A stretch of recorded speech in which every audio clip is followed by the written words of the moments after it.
അഭിഷേകമില്ലെങ്കിൽ അതൊക്കെ തീർന്നു പോകും. പക്ഷെ ഇതിൻ്റെ അകത്ത് അഭിഷേകമുണ്ട്. ഹല്ലേലൂയ.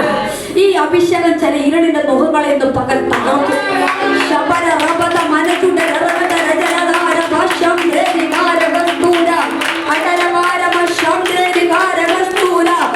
ഇവിടെ പറയുന്ന ഒരു പ്രവചനം പോലും നിങ്ങൾ വിട്ടുകളയരുത് കേട്ടോ. പൊട്ടിയെ പോലെ സ്വീകരിക്കാമെങ്കിൽ കർത്താവ് നിങ്ങളെ മഹിമാന്റെ സാക്ഷിയാക്കുമെന്ന് ഞാൻ ഉറപ്പിച്ച് പറയാം. കാരണം എന്തെന്നറിയോ, ഞാനൊരു അനുഭവസ്ഥ. ഹല്ലേലൂയ. ഹല്ലേലൂയ. യേശുവിനെ അറിയാത്ത കാലത്ത്, ബൈബിൾ എന്തെന്ന് അറിയാത്ത കാലത്ത് അനേക പ്രവചനങ്ങൾ അന്ന് കേട്ടത് കൊണ്ടാ, ഞാൻ പൊട്ടിയെ പോലെ സ്വീകരിച്ചത് കൊണ്ടാ ഇന്ന് ഈ പുൽപ്പറ്റില്ല നിൽക്കുന്നത്. ഹല്ലേലൂയ. അവന്റെ കൃപയാണ്. കൃപയാ. നിങ്ങൾ എന്ത് പ്രവചനം കേട്ടാൽ ആമേൻ പറഞ്ഞ് സ്വീകരിച്ചോണം കേട്ടോ. എന്താണെങ്കിലും ഹല്ലേലൂയ അത് നിവർത്തിക്കുവാൻ ശക്തനായ ദൈവമാണെന്നേ പ്രവചിക്കുന്നത്. അവന് തരുവാൻ കഴിവുണ്ടെന്നേ, അതുകൊണ്ടാണ് അവൻ പ്രവചിക്കുന്നത്.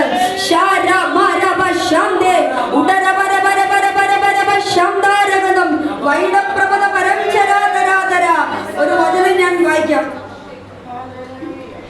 കർത്താവിന്റെ 1 പത്രോസ് 3:12 കർത്താവിന്റെ കണ്ണ് നീതിമാന്മാരുടെ മേലും അവന്റെ ചെവി അവരുടെ പ്രാർത്ഥനയ്ക്കും തുറന്നിരിക്കുന്നു. എന്നാൽ കർത്താവിന്റെ മുഖം ദുഷ്പ്രവർത്തിക്കാർക്ക് പ്രതികൂലമായിരിക്കും. നമുക്ക് വേണ്ടി യുദ്ധം ചെയ്യുവാൻ ഒരുവനുണ്ടെന്നേ. ഹല്ലേലൂയ. ഹല്ലേലൂയ. സിസ്റ്റർ പാടിയിലെ പ്രതികൂല കാറ്റിന്റെ മേൽ അടിച്ചാലും ഹല്ലേലൂയ തൊട്ടുവരാൻ അനുവദിക്കത്തില്ലെന്നേ.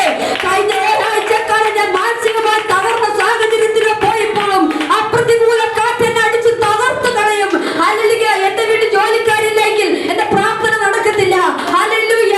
എന്നെ പിശാചപ്പോൾ അല്ലെങ്കിൽ ഇരുത്തി കളയാൻ ശ്രമിച്ചതാ, എന്റെ പ്രാർത്ഥനയെ മുടക്കുവാൻ ശ്രമിച്ചതാ. പ്രതികൂല കാറ്റിന്റെ മേൽ അടിച്ചാലും ഹല്ലേലൂയ തൊട്ടുവാൻ അവൻ അനുവദിച്ചിട്ടില്ല. തൊട്ടുവാൻ അവൻ അനുവദിച്ചില്ല. അതിന്റെ ശ്രേഷ്ഠമായി തമ്പുരാൻ തന്നുവന്നേ. അതിന്റെ ശ്രേഷ്ഠമായി തന്നതാ. ഹല്ലേലൂയ. തകർക്കുവാനോ മുടിക്കുവാനല്ലേ വേദന, നമ്മളെ പണിതെടുത്ത് പൊന്നാക്കുവാനാ. ഇന്ന് കർത്താവ് ചിലരുടെ മേൽ ലൈഫിനെ തിരിക്കും കേട്ടോ.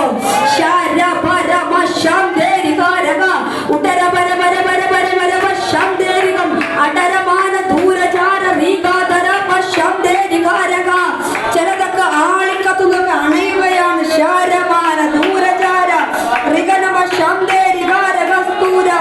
സങ്കീർത്തനം 91:11 അവൻ എന്നെ വിളിച്ചപേക്ഷിക്കും, ഞാൻ അവന് ഉത്തരം അരുളും. കഷ്ടകാലത്ത് ഞാൻ അവനോട് കൂടെ ഇരിക്കും, ഞാൻ അവനെ വിടിവിച്ച് മഹത്വപ്പെടുത്തും. കഷ്ടകാലത്ത് നമ്മളോട് കൂടെ നിൽക്കുന്നവനാ കർത്താവ്. നമ്മുടെ അപ്പൻ, അമ്മ, സഹോദര, മക്കളൊക്കെ നമ്മളെ വിട്ട് മാറിപ്പോകും.